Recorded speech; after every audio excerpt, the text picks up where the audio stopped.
ఉన్నాయి. సో ఇప్పుడు సెకండ్ గేర్లో ఉంది కదా, నేను క్లచ్ అయితే పట్టుకోవట్లేదు చూడండి. చూసారా నేను పైకి వేస్తున్నాను గేర్స్, ఫోర్త్ గేర్కి వచ్చింది. సో మొత్తానికి మనం 6 గేర్స్ వరకు వచ్చేసాం. నేనైతే క్లచ్ వాడలేదు చూడొచ్చు. సో మీరు షిఫ్ట్ చేసేటప్పుడు కూడా ఎక్సలేటర్ అలానే పట్టుకోవాలన్నమాట, వదిలేయకూడదు.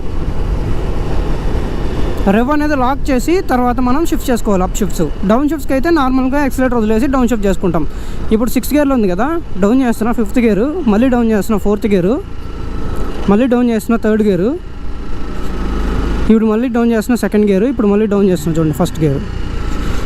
సో ఇలా పనిచేస్తుంది క్విక్ షిఫ్టర్ ఫ్రెండ్స్. ఇప్పుడు క్విక్ షిఫ్టర్ని అయితే ప్రాక్టికల్గా ఇంకోసారి మళ్ళీ చూద్దాం. ఇక్కడ చూస్తున్నారు కదా, నేనైతే క్లచ్ అయితే పట్టుకోవట్లేదు అనమాట, జస్ట్ ఇలా హ్యాండ్ పెట్టాను.